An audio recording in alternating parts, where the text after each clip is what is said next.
Let us begin with literary appreciation of poetry. This is a very important topic in literature in English.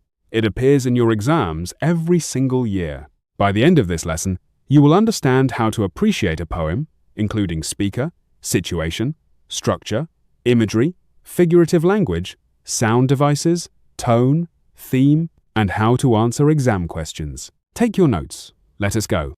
First, what is literary appreciation of poetry? Poetry is a form of literature that uses aesthetic and rhythmic qualities of language to evoke meaning. Appreciating poetry involves analyzing the poem's elements and understanding how they work together to create effect. Poetry is more condensed than prose. Every word matters. The sound of the words matters. The rhythm matters. The placement of words on the page matters. To appreciate a poem, you must read it carefully, often multiple times. You must read it aloud to hear the sounds. You must consider the literal meaning and the figurative meaning. Now, let me explain the key elements of poetry appreciation. The first element is the speaker. The speaker is the voice that speaks the poem. It is not always the poet. The poet may create a persona, a character who speaks. Ask yourself, who is speaking? What is the speaker's attitude? The second element is the situation. What is happening in the poem? Is there an event or a moment being described? Is the speaker addressing someone? The third element is the structure. How many stanzas are there? How many lines per stanza? What is the rhyme scheme? Is there a regular meter? The structure gives the poem its shape. The fourth element is imagery. Imagery is the use of sensory details to create pictures in the reader's mind. Poets use imagery to make the reader see, hear, smell, taste, and feel what the poet describes. The fifth element is figurative language. Figurative language is language that is not meant to be taken literally. It includes simile, metaphor, personification, hyperbole, irony, paradox, oxymoron, and symbolism. The sixth element is sound devices. These include alliteration, assonance, consonance, onomatopoeia, rhyme, rhythm, and meter. Sound devices create the musical quality of poetry. The seventh element is tone. Tone is the poet's attitude toward the subject or audience. The tone could be joyful, sad, angry, sarcastic, hopeful, fearful, playful, serious, nostalgic, or bitter. To identify tone, look at the word choice. Look at the imagery. Look at the rhythm. The eighth element is theme. Theme is the central idea or message of the poem. It is what the poem says about life, human nature, or society. A poem can have multiple themes. To identify theme, look at the subject, look at the imagery, look at the resolution. Ask yourself what the poet is trying to say. Now let me give you a sample appreciation of a poem. Let us use William Blake's The Schoolboy, which we studied in SS1. Here is the poem again. I love to rise in a summer morn, when the birds sing on every tree. The distant huntsman winds his horn, and the skylark sings with me. Oh, what sweet company! But to go to school in a summer morn, oh, it drives all joy away.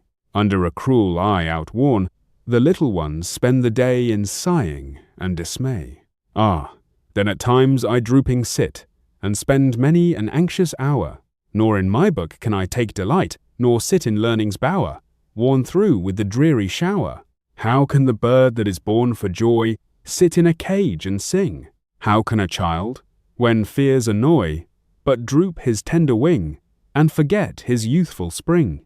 O father and mother, if buds are nipped and blossoms blown away, and if the tender plants are stripped of their joy in the springing day, by sorrow and care's dismay, how shall the summer arise in joy, or the summer fruits appear? Now let me appreciate the schoolboy. The speaker is a young boy. He speaks in the first person. The situation is the boy describing his joy in the morning before school and his misery during school. He loves the summer morning. The birds sing.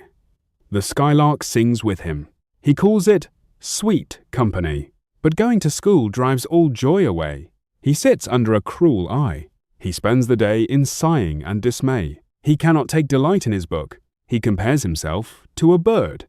The bird that is born for joy cannot sing in a cage. The child, when fears annoy, droops his tender wing. He asks his parents a question. If buds are nipped and blossoms blown away, how shall the summer arise in joy?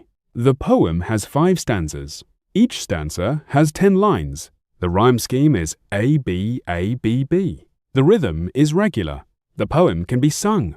This musical quality contrasts with the sad subject. The boy's joy is expressed in song. His misery is expressed in sighs. Blake uses powerful imagery.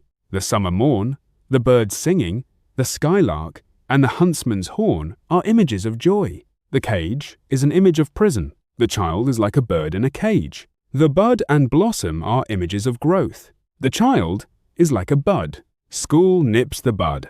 It prevents growth. Blake uses figurative language. The metaphor of the cage compares school to a prison. The metaphor of the bud compares the child to a plant that needs nurturing. The rhetorical question at the end asks the parents, how summer can arise if buds are nipped? The question implies that it cannot. Blake uses apostrophe. The speaker addresses his parents directly. O father and mother. This makes the plea more emotional. The tone of the poem is sad and angry. The boy is sad because his joy is taken away. He is angry at the school and at his parents. The theme of the poem is that education should be joyful, not oppressive. Children are born for joy. School should nurture them, not cage them. When education is oppressive, it destroys the child's natural love of learning. Now, let me give you a sample appreciation of a second poem. Let us use Dylan Thomas's Do Not Go Gentle into That Good Night. Here is the poem again. Do not go gentle into that good night. Old age should burn and rave at close of day. Rage, rage against the dying of the light. Though wise men at their end know dark is right, because their words had forked no lightning, they do not go gentle into that good night. Good men, the last wave by, crying how bright their frail deeds might have danced in a green bay. Rage, rage against the dying of the light. Wild men who caught and sang the sun in flight, and learn, too late, they grieved it on its way. Do not go gentle into that good night. Grave men, near death, who see with blinding sight, blind eyes could blaze like meteors and be gay. Rage, rage against the dying of the light. And you, my father, there on the sad height, curse, bless me now with your fierce tears, I pray. Do not go gentle into that good night. Rage, rage against the dying of the light. Now let me appreciate Do Not Go Gentle into That Good Night. The speaker is a child addressing his dying father. The situation is the approach of death. The father is old and close to death. The speaker urges his father to fight against death. He should not go gentle. He should rage against the dying of the light. The poem describes different types of men. Wise men know that death is right, but they still fight because their words had forked no lightning. Good men regret that their deeds might have been brighter. Wild men caught and sang the sun in flight. They lived fully, but they grieved that it was ending. Grave men, near death, see with blinding sight.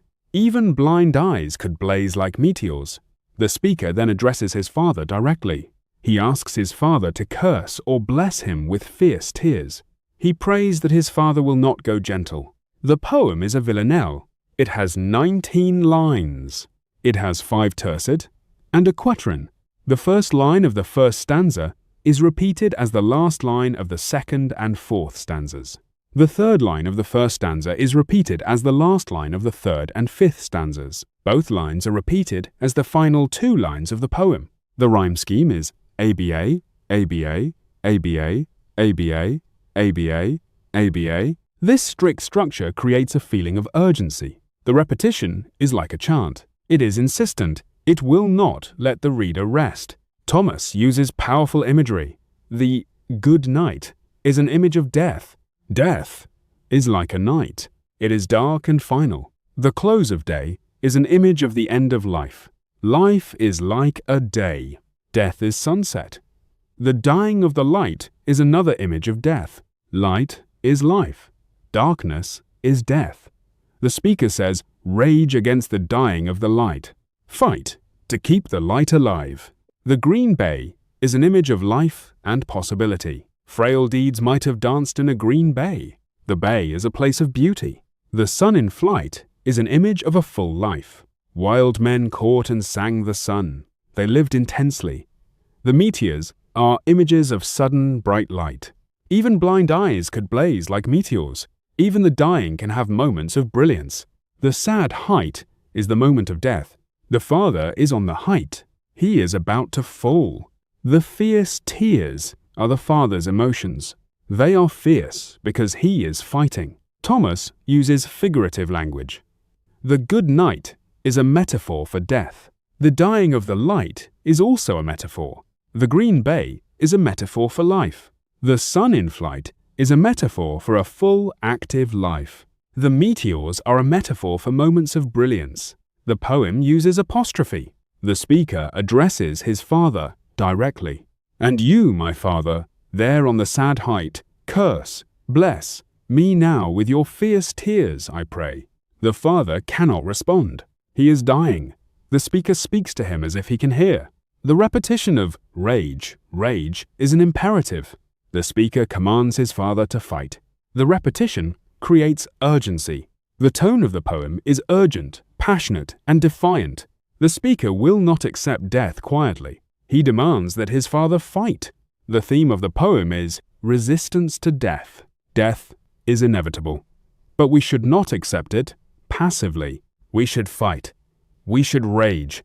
Even when we know we will lose, we should fight. The poem is also about the relationship between parent and child. The child wants the parent to stay. The child cannot bear to let go. Now let me explain how to answer exam questions on poetry appreciation. A common exam question asks you to analyze the use of imagery in a poem. Here is a sample answer. In The Schoolboy, William Blake uses imagery to contrast joy and oppression. The summer morning, birds singing, and skylark are images of joy and freedom. The cage is an image of imprisonment. The bud and blossom are images of growth and potential. The contrasting images emphasize the theme. The boy is joyful in nature but miserable in school. School is like a cage. It prevents the child from growing like a bud. The imagery makes the poem vivid and emotionally powerful. Another exam question asks you to discuss the theme of a poem. Here is your answer. The theme of "Do not go gentle into that good night" is resistance to death. The speaker urges his dying father not to accept death passively. He should rage against the dying of the light. The poem describes different types of men. Wise men, good men, wild men, and grave men all fight against death. They do not go gentle. The speaker wants his father to do the same. The theme is universal. Everyone faces death. The poem teaches that we should fight, not surrender. Even when we know we will lose, we should fight. The poem is passionate and defiant. Another exam question asks you to analyze the use of sound devices in a poem. Here is your answer. In "Do Not Go Gentle into That Good Night," Dylan Thomas uses repetition and rhyme to create urgency. The refrain, "Do not go gentle into that good night," is repeated at the end of the first, second, fourth, and sixth stanzas. The refrain, "Rage, rage against the dying of the light," is repeated at the end of the third, fifth, and sixth stanzas. The repetition is like a chant. It insists that death must be fought. The rhyme scheme, "Abba, Abba, Abba, Abba, Abba, Abba," also creates a musical quality. The strict form contrasts with the wild emotion. The sound devices reinforce the theme of resistance. Another exam question asks you to compare two poems. Here is your answer. The Schoolboy and Do Not Go Gentle into That Good Night both explore resistance. In The Schoolboy, the boy resists oppressive education. He asks his parents why school destroys his joy. In Do Not Go Gentle into That Good Night, the speaker resists death. He urges his father to fight. Both poems use repetition and imagery. However, the tones are different. The Schoolboy is sad and angry. Do Not Go Gentle into That Good Night is urgent and defiant. Both poems are effective in their own ways. Here is what you need to take away. Literary appreciation of poetry involves analyzing the speaker, situation, structure, imagery, figurative language, sound devices, tone, and theme. Read the poem carefully, multiple times. Read it aloud. Notice the sounds. Notice the images. Notice the feelings. Ask yourself what the poet is trying to say. Use evidence from the poem to support your analysis. quote lines or phrases. Explain how they create meaning. Practice these concepts. When you have them down, move to topic 8.